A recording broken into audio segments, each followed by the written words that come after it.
Welcome to the Evolution Learning Show, a podcast focused on deep and real conversations with everyday students and the road towards independence. We all want to live a life with a purpose, not just any life, but our own life.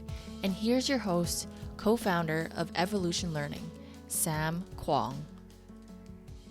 In 3, 2, 1. In this episode, I'm super excited. We have Calvin Fogg. Calvin, we met it must have been a year and a half ago in 2018, right? Yeah, that sounds about right. It was at the Chinook Library, if I remember correct. Yeah. Oh, the Central Library downtown. Yeah. That's correct. Yeah, with the giant watering birds out front. Calvin, I'm super excited to have you on this episode. The reason why, when I first met you, I've always found that your maturity level is not only through the roof, but you have a very unconventional way of doing things. And I'm like, I like that, you know? And I'm curious, like, since I met you, I don't know, how you were raised and, how you grew up. Tell me a little bit about who you were and how you got up to, where you're at now. Well, it was about 10 years in Catholic school that did a number on me. So they used to blame me for most things that they couldn't blame other students for. And, that kind of developed and pushed into, wait a minute, what you guys say, there's no real basis for it. And I think you're wrong. So, it pushes into what you become. Mm-hmm. And, I mean, you get put on not Ritalin, but Vyvanse from an early age. So that probably had some impact as well. And then,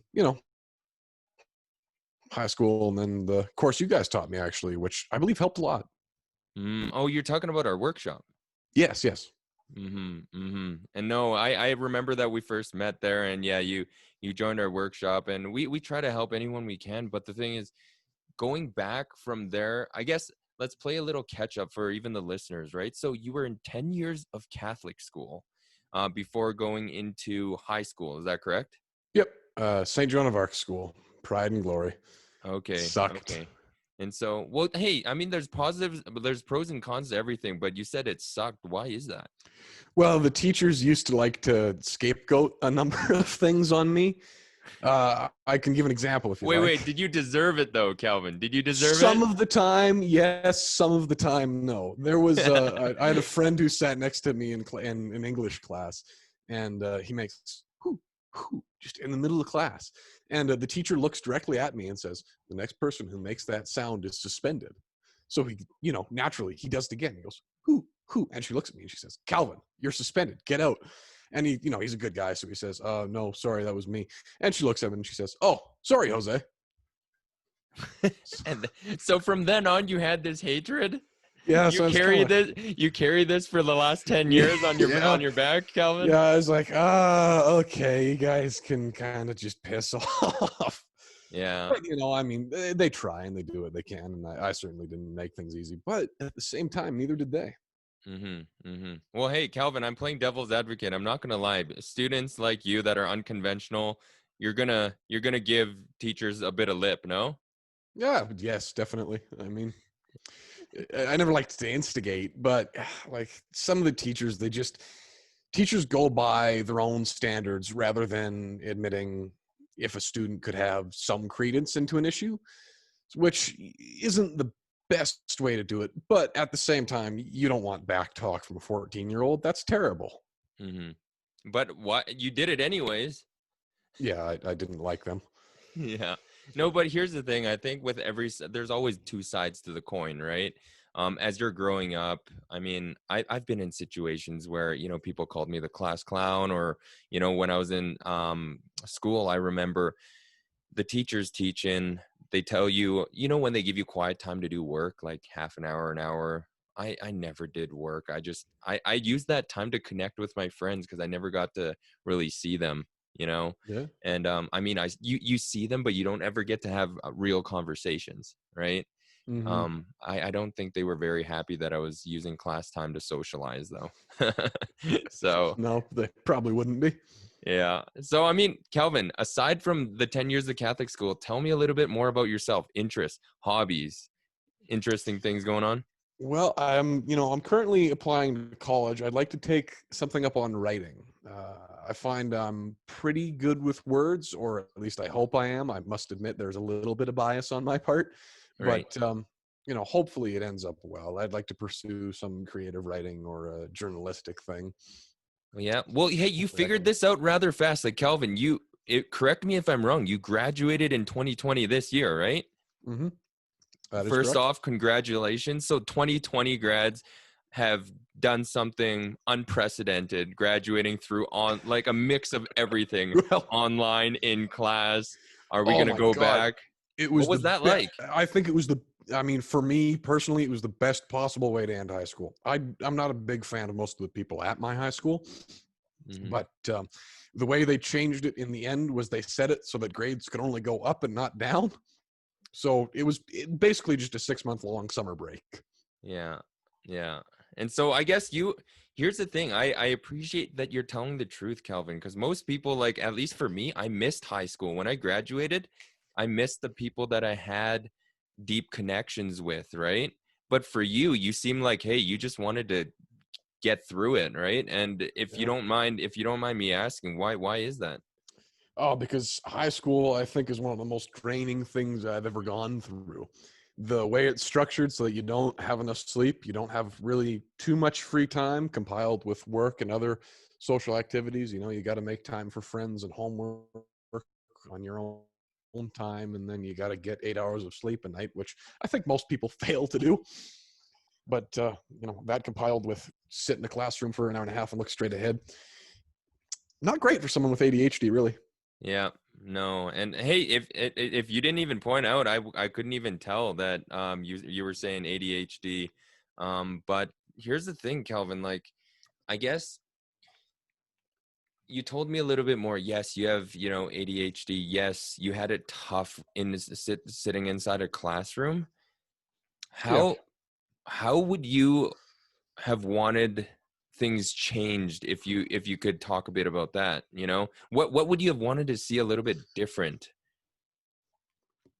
Probably, if I had to put some real thought into it, uh, I'd say the way that answers are looked at and marked, where, like, take a multiple choice question, for instance, where it's either one of four.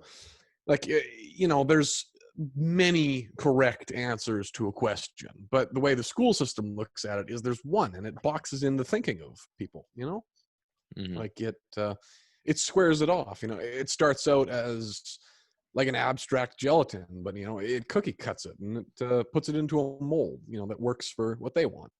Mm. So if I'm hearing you correctly, you're basically saying that a school oftentimes is objective, right? Where it's A or B, it's black and white, or in your case, it's A, B, C, or D, right? And Hmm. in your case, you're just saying, hey, all the above is, rather objective. Yeah, exactly.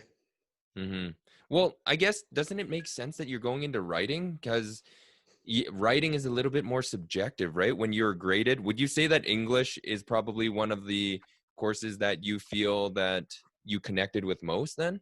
Oh, probably yes. I mean, I'm a cunt, so writing itself is. Oh, sorry, pardon my language. I should filter that out. But you got to be a narcissist to write, and I think I fit that mold pretty well. Mm-hmm. Mm-hmm. Not really, but for the sake No, of sarcasm. well, like I said at the beginning, you're someone that's unconventional. You wear what you represent on your sleeve, and you just own it, right? And hey, I can't knock you for it. You know what I mean? It's you are who you are, and I almost respect it in the way where you're not trying to fabricate it. Yeah, well, like it's a cliched thing to say, but there's only one of you and 7 billion of everyone else. So, and that's the only thing you can be. Like you Calvin, get. that's why you can rock that Hawaiian shirt, man, Thanks. I'm glad you noticed. Yeah. So here's what I gathered so far. So Calvin, you went into Catholic school 10 years and you felt that, hey, you know what? It didn't really fit you. Now you're growing up in a high school and you're like, you know what? I feel like I'm trying to fit a mold and it's not really yourself. And now you're graduated, correct? And Yep. so before we get to that step, I want to, again, dive back into the past. Like, what was growing up like? Do you have siblings? What was your parents like? What was the whole chemistry of all that growing up? Well, growing up, I've got pretty good parents. Obviously, there's times where you become estranged and there's some sort of conflict. But for the most part, most people I know, their parents are divorced. So I recognize how lucky I am on that front. And on the other one, in the off chance she ends up watching this, Chelsea, you suck. I'm better than you. But, I have my sister who's Chelsea and who sucks and who I'm better than. But at the same time, she's great and I love her to death, Mhm. even though she sucks and I'm better than her. Hey, there's always some rivalry, right? And so is she your older sister or younger sister? Oh, she's my younger sister. Okay. Hey, come on, you're the older brother. Why are you picking on her, man? If you It, were it, the younger brother and you said that, it's my that'd be job, okay. man. It's my job. No, She's man. not. Yeah, I'm gonna stick up for Chelsea, okay? When she she's hears this 14. episode, She knows it's a joke. no, yeah, Partially. when she listens and hears and watches this episode, she'll be like, Sam, yeah, he stuck up for me, And so okay, now I Doing totally what I get it. should be. So now I totally get it, Calvin. You took out your frustration from Catholic school and high school onto your sister. No, not at all. I couldn't frame you for that, hey? Caught on. No, No, you do no, love it. I was doing that before Catholic school. Yeah. And so, I guess Calvin, like you grew up and you know what I appreciated in the last 2 minutes there? You mentioned that you empathize that the fact that you have a mom and a dad growing up the whole time and that a lot of your network or your friends rather had parents that were separated. Yeah. Well, Mm-hmm. I mean, they say 70% or however many percent of marriages end in divorce. But I think I got extremely lucky in having them stay together for so long. Mm-hmm. Mm-hmm. And so what's their thought process? Like, you growing up into education, because I know getting into the subject of parents most of the times want you to succeed, but with wanting you to succeed, they want also you to fit a certain mold, right? Well, yeah, of course. I mean, And that's so just what expectations are. what was that like? What was their expectations of you? Usually, whatever the opposite of what I was doing. No, What? I'll give them. I'll be fair and I'll be No, honest. I no. What won't do you make mean jokes by when that? it comes Like, you to it. can tell both sides of it. I'm actually very intrigued. I'm just being sarcastic. They're good people and they're pretty supportive. So I can't complain about really anything. Mm-hmm. I mean, obviously there's not a lot of praise coming from the home front, and they're probably going to end up watching this. So, I don't mean anything negative. I'm extremely grateful, but Mm-hmm. it ends up a certain way, and you teach self-dependency and self-reliance, and Mm-hmm. there's one constant you get through life, and that's you. Maybe oxygen, but mostly you. Mm-hmm. Mm-hmm. But you seem to be, very self-aware, right? And what's interesting too is because when I was younger, I felt like I had ADHD too. And the reason being was because actually, no, let me backtrack. I didn't think I had ADHD because I didn't even know what it was. But I Mhm. knew I couldn't concentrate. Like when the teacher was talking, I would be like hanging out with my friends or chatting there. And then after I chat with my friends, I'd be like, okay, I'll look at my notebook for a bit. And then I wouldn't be looking eye to eye and a lot of things, right? But I guess what I'm trying to get at here is that you noticed and you picked up and you're like, hey, you have things that, you have a harder time focusing. And I actually want to make the bold statement that when you have a hard time to focus, having a teacher in front of you for an hour to an hour and a half, giving you a lecture doesn't really quite fit your ideal learning situation. Would you agree? Oh yeah, no, I didn't. In no way was it my choice. It was not what I wanted to be doing with my time. It was essentially, on some level, just bullying from the teachers at certain times. There were teachers that just didn't like me, and they would act on it. Like I would have teachers who would say, to quote, "I cannot wait for you to leave this building. We will not miss you when you're gone." But I mean, I wasn't the one that cast the first stone. I can't remember who was. It was a long time ago, and frankly, it's the only thing I can do now is just say, hey, yeah, that happened. Maybe that sucks. Some of the fault's probably on me, but some of the fault's on them, and just move forward and use what you learn to better yourself from it. That's all you can do. Dude, Calvin, that is so powerful. If someone said that to me, I'd be crushed. And here you are talking to me, you're telling me how to actually deal with things, which I Yeah. thank you for, because I'm learning a lot here through that. Well, I know? mean, it's human to make mistakes. There isn't a person alive who can't, it's not up to us whether we do or don't. But what is up to us is how we carry ourselves forward afterwards. And that's how we define ourselves. Yeah, but in high In school, my experience, at least. Kelvin, here in high school, it's so difficult. I remember I was actually called fat. I was called names in high school. Oh, yeah. And high school, the situation is very fragile, right? Like not the situation. Let me be more specific here. You yourself, and when you stare at yourself in the mirror, and when people say things to you, right? You take it to heart because you don't know how to recollect everything. You don't know how to gather your thoughts in an appropriate manner. At least for me, I'm just talking about myself, right? But you seem to kind of just be able to hear it. Like, did it impact you negatively in any way, or were you always like, you know what, when someone says something to me, I'm going to reflect? Because that's a skill in its own. Yeah, definitely there were times when I was like, wait, what? That can't be right, can it?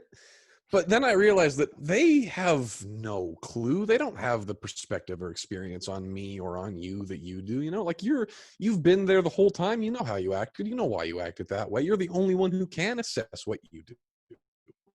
Mm-hmm. Like I used to, in like grade 10 and a little bit in grade 11, I had hair down to my shoulders and I would wear leather jackets. So you can guess the nicknames that would arise from that. And I was like, wait a minute, I've never shot up a school before. So that's not right. It's easy. You just start dismissing it and moving on. You had long hair as well? Yeah. Oh yeah, you did. Yeah. And then Yeah. You know what's funny, Kelvin? I get that because I had long hair as well, and it touched my shoulders. Yeah. I'll send you a picture after. So Oh yeah, I believe the weekend I cut it was right before I went to your seminar. Yeah, Or workshop. No, for sure. And yeah, I even got here's the thing, Calvin. What I'm learning from that too, and I didn't develop this until later, is that when people put judgment on what you do, what you wear, the things you are, the things you're not, they've got poison inside. Yeah. Like they have no better time than to ridicule you for what you're doing, what you're wearing, what you smell like, all that stuff. And they're just trying to cast that out. And when I look at it now, I'm like, that person is probably sour because they're having a bad day because of some personal issues. And so I tend to, you know what I do now, Calvin, when someone gives me that, I tend to block it all out, good or bad, right? The judgment of others, don't care. I'm just going to work on myself and make sure that I can be authentic and own up to it. Yeah, well, I mean, I think that's so important in day-to-day life, is just being true to who you are so you don't end up numb and old. But I mean, half of us end up old, half of us end up numb. So if we're lucky, we don't end up like either. No, but thank you for actually, revealing that, skill set. I mean, I say it's a skill set though, Kelvin, because stress and anxiety in high school, not throw all the homework and all that garbage out the door for a minute, right? Just being able to socialize with people. And there's thousands of kids, and students inside the high school system. That's a stress in itself. And everyone's just trying to figure themselves out, right? And so I think that's, a stress in itself, but, you seem to, manifest and power through all that. And so that's where I give you kudos. And so, Calvin, want to pivot here a little. Okay. Sure. In high school, in your opinion, what do you think, are the biggest stresses of high school? This could be, you could talk about it, yourself. You could talk about it in what you see with other people, your friends. What would you say is the biggest stress? Well, I think that's hard to pinpoint. I don't think there is a biggest stress. I think there's just a series of things that suck about high school. High school is fucking terrible. I had a terrible time in high school. High school blew. You know, you've got, I guess if I had to break it down, I'd say your peers. You feel an obligation to be something you're not, to fit in. Like, because if you don't, then you end up alone. And that really sucks. Because for the first time in our lives, you know, we're bigger. We realize, wait a minute, some of us can be mean and some of us don't like other people. So why wouldn't we act on that? After all, we're better than everyone else around us, aren't we? Mm-hmm. Mm-hmm. And I mean, compile that with a lot of times teachers are dismissive of students, and you know, people get written off. There's an overabundance of homework. There's not enough time to get rested or collect your thoughts. Like, you're just trapped. It's nothing is up to you, and then you're finally free, and then you got to go off to college. It's not a good cycle. Mm-hmm. Mm-hmm. So, Calvin, I hear a lot of negativity there as well, and I'm going to play devil's advocate a bit, right? So Sure. every student goes through that, but how would you say that you approached it when you're trying to overcome this issue or problem, right? Because what I'm trying to get at, Calvin, as you're trying to synthesize your answer here, what I'm trying to get at here is that, Calvin, it's so much easier to point the finger at the school system, at teachers, at your peers, at other, you know, it's easy to have a cop out, right? Yeah. But how did you personally overcome this? You know, it's like, you just pick yourself back. Like, you just were saying, oh, that sucked, but going forward, maybe it'll be better. And a lot of the times it's like, it's cyclical. Things are good, things are bad, but you can't lie down and take it. You know, you have to just stand back up, or else you're dead. You're done. That's your life. Mm-hmm. Because Mm-hmm. like, there was a while where it was just, high school turned me into a complete misanthrope, where, you know, people just fucking sucked and I wanted nothing to do with them. Mm-hmm. But I mean, you also realize that, okay, I haven't met every person alive. I don't know every person. So who am I to judge if people are bad or good or not? I haven't seen enough. I'm 17. I still have a lot to do, still have a lot to see and a lot to learn. Mm-hmm. Mm-hmm. So I got a sense of resilience there, Calvin, as you're walking me through that. And Calvin, I know when I say this, there's not much more I can do than saying that, hey, I'm sorry for what you went through, you Oh, know? it And makes it sound bad, worse than it was. It was just a shitty situation, but you know, I'm better for it. well, here's the thing. I'm trying to peel back the layers of the onion here, right? I'm trying to peel back the layers, and correct me if I'm wrong. I get a sense that there was a little bit of bullying here that you've seen or experienced, or that you've noticed around I amongst peers. Yeah, I despise bullies. You know, I don't like when my friends are picked on. I don't like it when I'm picked on, and I especially don't like it when people pick on other people. But unfortunately, these things happen, and on some level, you know, it's weird to think of that students would bully other students, even though they have no reason to. Mm-hmm. Ah, Mm-hmm. that And so, was I guess, Calvin, like, bullying is a big topic, and I just want to get the 2020. Here's the thing: you were at the top of the class in grade, meaning that, you know, in grade 12, you were at the top of your years, right? There was grade 10, 11, and 12, and in your high school, when you yourself experienced bullying, or when your peers experienced bullying, what is the remediation to it all nowadays? Well, I mean, I always got along very well with my peers. My fellow students, Mm, I was always pretty friendly with. It was more the teachers that would have an issue with me. It was more just a silent contentment that they never really spoke, but they always acted on. Well, I mean, a lot of them did speak it, but in terms of peers and bullying, it just doesn't make sense to me why you would do that to someone, why you would derive joy from that. And I don't think it's the bully's fault. I think it's extenuating circumstances in their life that lead them to act that way. And I mm-hmm. think that empathy and time and shit, even friendship, can help destroy that and help build it down. Mm-hmm. Mm-hmm. 100%. And when it comes to bullying, here's the bottom line, Calvin. I actually feel sorry for the bully. You know, yes, whoever's getting picked on, that sucks, but I feel sorry for the bully, because the bully has deep and dark poisons inside that they need help getting rid of. And so when I look at a bully situation, it's important even for teachers, advocators, parents, all of them to know that whoever the bully is, they need special care, time, and attention just as much as the person being bullied, Yeah. you know? And that's essentially the, at least in my opinion, the key to stopping bullying. Because Yeah. if you're not Well, going to the root and the source of the I problem, mean, bullying is never going to be overcome. yeah, well, I don't think that bullying ever will be overcome. I think it can be coped with. I think that there's always going to be the exceptional, just the person that sucks as a person. They, whether it's their fault or not, it's an unfortunate thing that there is. I think that it's a thing you should learn to persevere through and deal with, but it's not going to have an end. Mm-hmm. Mm-hmm. And here's the thing, Calvin, I talked about the bully, but then on the other end, and I think this is what you're trying to allude to, if you're the victim of a bully, you have to develop resiliency. You have to be resilient enough to actually come and say, you know what? No, I don't suck. Example here. I call it bullying because anything that is derogatory or negative or a comment made towards you is bullying in my definition. And I remember it was in one of the math classes. And here's the thing, I can add up numbers really quick.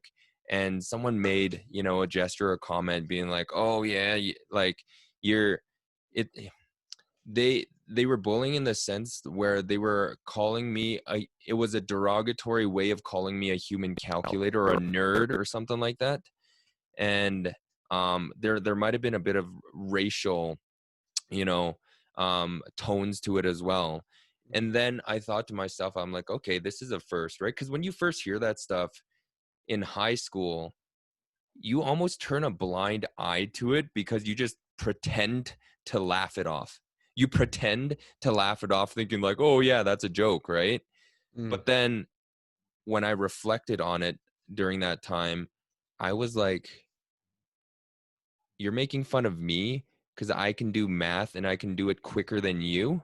Yeah. And this is a skill, right? And I'm trying to synthesize this. I'm like, hey, if I go to the gas station and I give someone $100 and I actually know the difference between 67.91 and $100 and I get the correct change back, you're making fun of me because I know how to apply my mathematical skills into real life? Like, seriously?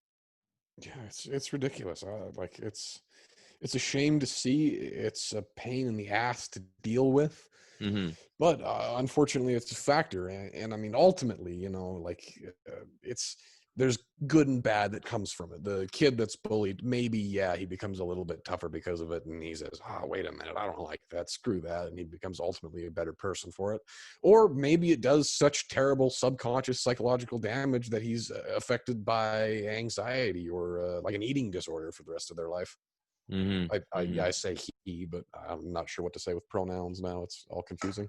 Well, no, for sure. And Kelvin, I'm only sharing this with you because high school is a tough time, not just because of the work itself. On the outside, people such as parents, teachers, and others might think, oh, it's because they have homework, right? Oh, high school, I went through it. Should be easy. But little do they know that in high school, that's where the highest suicidal rates are. In high school, that's where a lot of our self-awareness that we're trying to attain has not yet been attained yet. And we have all of these thoughts. Am I good at this? Am I shitty at this? Am I fat? Am I skinny? Am I this? Am I that? Am I black? Am I white? Am I north? Am I I south? would really hope you'd be able to figure out that last one. Yeah, well, no, it's what I'm trying to say here, Calvin, though, is that it's a difficult time because we're still trying to form an identity. We're trying to form who we are, what we want to do, why and how. Mhm. And that's what makes it so, so difficult. And that's why we can't discount the fact that high school is a very tough time. Yeah, well, and you lose a lot of who you are going through high school. Like you start off loving, we'll say, guitar, drums, and harmonica. I don't know why harmonica. It's the first thing that comes to my mind. but everyone else around you only loves guitar and drums, and you want to fit in, so you're going to suppress the harmonica part. And then wait a minute, you don't love harmonica anymore, and it's forgotten about, and the big part of who you are that hinged on that was forgotten about. And the dynamic experiences that would come from that, the people you would meet and the friends you would make that love harmonica too, it's all gone. You got to get it all to grow. Everything bleeds into each other, and to suppress a part of yourself that we all intentionally or unintentionally end up doing, it dooms us for a large part. And nothing I say is absolute. That would be impossible. But for the fine majority, I think that's how it goes. Like here, so Calvin, I hear that loud and clear. I'm just trying to think out loud, and let's try to come to this together. Like, what would you say is the solution to that? How can we make it just a little bit better?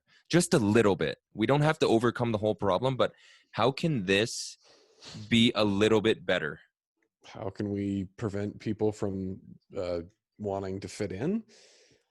Acceptance, I guess. The belief that every person is unique and gorgeous in their own way. But that's not going to happen anytime soon.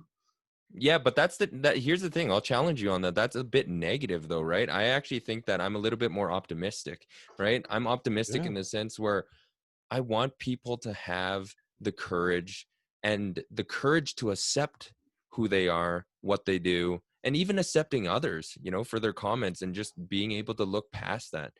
Because here's the thing, if we're in a pessimistic state and a negative state saying that, hey, this is never going to be fixed, we're never going to move towards north, right?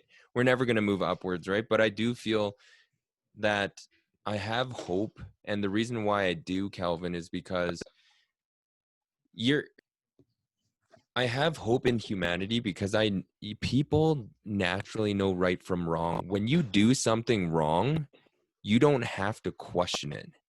Here's the thing, Calvin, when you steal something or when you do a negative act, you don't have to think if that was good or bad. You intentionally know, or you undeniably know if that was good or bad, right? Yes, I'd agree. And so I think with these type of acts, it can be mitigated, because if we all have a little bit more gratitude, sympathy, and empathy towards each other, we're going to start building more of a world where it's like, hey, Calvin, I saw that this happened to you. Hey, Calvin, I saw that you actually couldn't copy the notes in time. I actually took the notes. You want to check this out? Right? Hey, Calvin, I noticed you actually want to play the harmonica instead of the drums. Why don't you do that? Like, challenging each other. We got to challenge each other. I actually was a drummer. You were a drummer. But at the same time, I'll pick up on the idea of us all having our own ideas of good and bad, because that's a neat slope. It's hard to judge what good and bad is on an absolute level, not speaking from personal experience. Does that make sense? Like, we can't say that, I could say that homelessness looks unappealing, which it does, and that's true. But for argument's sake, I'm going to try and make a case where it doesn't, because I've never gone through that. I cannot say for certain that homelessness is not the achievable to a higher plane of existence. It's absolutely not. In no way do I think that it is, but just for argument's sake, until I've gone through and I've lived that, I can't hope to understand it, You can't cast judgment on others when you haven't lived through that certain event or sequence of events yourself. So for me to say that it's good or bad when I haven't gone through it, it's, I can say that it's bad, and it is bad, but at the same time, I can't accurately say that it's bad because I haven't, ever experienced it. 100%. And so, no, I could agree with that. And so, Calvin, it's awesome having you, as your friend, knowing that you're a protector of your friends. When you see that things are going down, you stick up for them. I appreciate that, because we all need more people like you, where when you see people getting picked on, there has to be a bigger brother that says, hey, stop doing that shit. It's not cool. Chelsea. Right? And you're that guy, right? I'd like to try and be, yeah, Hey, when you you had can long be. hair and you got that leather jacket. Like, come on, man. If you're not that guy, I don't know who is, Calvin. Oh, the kids. Right? So, Yeah, exactly. I you mean, and I'm not arrogant enough to put myself in the position of I'm the defender of all humanity, but you do and you act, and then you pray to God that you're right, because you can't really know. Calvin, I feel like we just landed on the solution there. The solution is that it's part of what you said, which is this problem is never going to be fixed. What needs to be fixed is that people need to be self-accepting of it. And the people that are bystanders of it need to stick up for each other. When something is not cool, you got to stick up, right? You got to Yeah, stand up and you got to show up. yeah. The only thing we cannot tolerate is intolerance. Well said, man. That is awesome. Unfortunately, it is not my quote. I'd love it to be, but Oh, you unfortunately, dropped a it's mic drop and it wasn't yours. But hey, dude, the fact that you remembered it, that is awesome. Like, it's here's the thing, Calvin. You used it in a timely manner, and so I actually very much appreciated that as well. And so, Calvin, yeah. before we wrap up, I have a couple more questions, and the last two questions I have is one. I want to pivot away and start asking you a little bit more about your road, and direction towards, independence. So the question here is, Calvin, now that you're fresh and you're out and you don't have to no longer feel like you're confined in the school system, you're waking up at 7 or 8, you're coming back home and it's 3 or 4. Yeah. What is the road like for Calvin now? Right? What are your plans now after high school? Enjoy the ignorance of youth that I still have, and enjoy the feeling of the sun on my back until I got to start working for the rest of my life. I have till the end of summer, and past that, yeah, I'm going to probably just say, all right, this stupid crap has to stop now. Now is the rest of my life. But until then, I'm going to be the dumbest 17-year-old that I possibly could be. Dude, until you pointed your age out, I actually didn't even know. You're 17. Yep. Wow. Wow. Calvin, here's the thing. Well, You know what? I'm actually 60, but I use Botox a lot. Don't give me that, man. Natural beauty, man. Dude, Oh, thank Calvin, you. you know why that caught me a little off guard? Here's the thing. When it comes to, I'm taking a strong position on this. I'm against ageism in any form. I'm against racism. I'm against all that stuff. But That's a good thing. speaking about age though, right?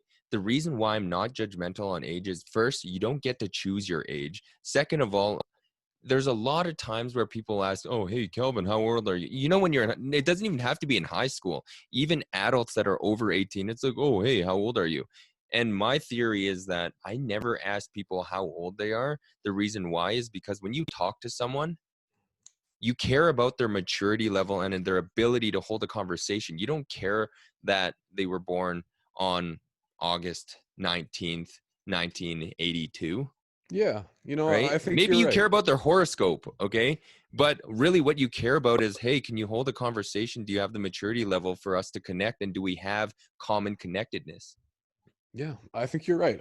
I think that we do, as people, have a tendency to reduce others to things. Like I could look, I could say, oh, he's a guy with hair and a black t-shirt. And then that's what you are. You're a guy with hair and a black t-shirt. But you're not. You're more than that. You're a person. You're a soul. You're a being. You've got a lifetime worth of experience behind you and ahead of you. You've got music taste and a million other things that I couldn't possibly begin to understand or guess at. So, like, who am I to assume whether or not you're good or bad, For or sure. an And age?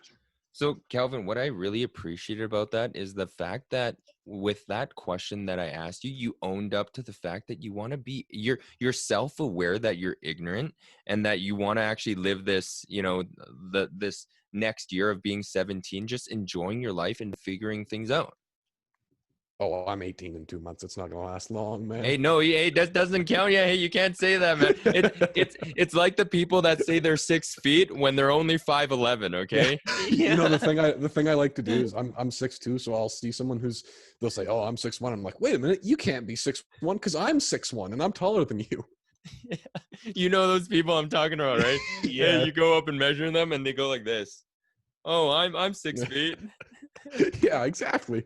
No, you're not. You're 5'11". No, it's So Calvin, no, I appreciate that. And so this, before coming back to my last question, I know we met during the workshop. You seem to, really have that self-awareness now, and going through the workshop, I feel as if since the last time I talked to you till now, your maturity has gotten up. You still have that same unconventional, off the sleeve, I'm just going to say what I want when I want, that type of aspect. But, Yeah. I missed the workshop. Like, did you find, what, evolution learning had for you beneficial at all? How was Well, that whole experience prior for to you? evolution learning, I had just panic when it came to thinking about college and my life after high school. I had no real idea how to figure out what I wanted, or even how to pursue it, because I hadn't put a lot of thought into it. And well, I mean, I had, and it just looped back to, I have no idea. I'd ask people and they'd say, "Hey, do you think I should pursue writing?" And they say, "You just got to do what you got to do." Okay, thank you. But the course really helped, and it definitely went over a lot of good options and how to get a job. It actually helped me. I've nailed the 2 job interviews I've had since then. What? uh Dude, you didn't even yeah. share this with me, Oh, man. yeah, no, Dude. first try on too. It's great advice. It's definitely a course I'd recommend, worth taking. Dude, I'm very happy that you actually found benefit to that, because here's the thing. It's the school system. I don't try to kick the school system. And the reason why is because I say we supplement them. We supplement them because it's a one-to-many system, and teachers do their best. Honestly, I've had a lot of great teachers in my life where they really do try and do their best. But the thing is, Calvin, if you're a teacher and you have 40 students, your attention span is all over the map. It's difficult. Yeah. It's difficult to actually focus in and provide the time that you need to curate a customized work plan for everyone. So that's why I Yeah. give them and credit, you know? and I think that I had a friend who was a teacher, and he's a great guy. His name is Will. He's somehow a little more cynical than I am, but he's actually teaching animal Even farming more in China, cynical than you, if you can believe it or Calvin? not. No. Yeah. But he doesn't grade his students, or his belief was that you don't grade your students based off the learning curve. You grade it based off the student and their work before that, who they are personally. And then you go off of that, rather than looking at them and saying, "Oh, well, he doesn't meet this checklist. He meets his own," Hmm. That is, wow. And who said this to you again? A friend named Will. We got to give a shout out to Will for even saying that. I actually, this is why I love Yeah. doing this, Kelvin, because I'm learning so much, not only from you, but from your experience as well. And I very much appreciate that. And so, Kelvin, we're approaching this last question. And to my last question, I typically like to ask this question, and everyone has a different answer, and that's okay. And the question is on their definition of success. So when it comes to the word success, and when it comes to that word, Kelvin, what is your personal definition of success? Anything above 50%. I love that. I don't know if you can look at it and you can say, if you can disregard what other people think, and say, "Oh shit, where's my thing?" Sorry about that. If you can grade it on your own terms and say, "You know what, this is a good piece of work that I myself am proud of," I'd say that's success, for Mhm. me at least. So what I'm hearing is more self-acceptance, right? That you are okay with whatever that definition of success is for you. Yeah. Mm-hmm. No, that's awesome. No, I, I like your first answer better though, Calvin. What anything over 50%. No, man. Hey, dude, Calvin, this episode has been awesome, man. It's Yeah. been Well, thank you very for having me raw. on. It's uncut, okay? You're now outside of school, and I very much appreciate your candor. I very much appreciate our friendship. I miss you, man. It's been a while since we last chatted. You Yeah, keep it has gr- been. you keep growing on me, and as you're growing on me, I feel like I'm wrinkling, at the same time. Oh, well, it doesn't show. Yeah, it's the lighting. Calvin, I appreciate having you as a friend, man. I really do. Yeah, well, it's good knowing you too, man. Thank you so much for this, man. Until the Yeah, next time. that's what I loved about the class is you were so just genuinely enthusiastic and looped in what you were doing. It's a passion, and it's pretty easy to see. Dude, if I heard that from anyone else, I'd be like, okay, you're just trying to rub my shoes. But Calvin, you don't give compliments, often. And to get one from you, Yeah. it's no, Well, thank you. no, it's genuinely something that's true. So No, it's Calvin, when you say that, I feel the need to explain a bit, but I don't think any explanation is needed except for the fact that the reason why I'm enthusiastic about this is because so much of my life I've been focused on doing things to make other people happy, whether it be my peers, whether it be my parents, and no fault of theirs. This was all just me in my head, right?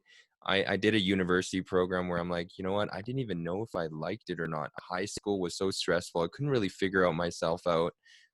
And it wasn't until I got into the field of education that I was like, you know what? yeah, I want to do this for the rest of my life.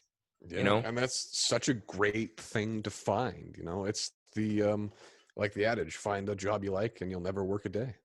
Yeah. No, I think education's it. And when I say education, I want to make it loud and clear. Education is not just sitting in a classroom and learning your math, your biology, your English, your writing, and that sort of thing. When I say education, it is the ability and willingness to learn something, take it in, turn it into a skill, grow yourself so that you're not stagnant, so that you can elevate yourself. Yeah, it's yeah, exactly. I think that sums it up pretty well.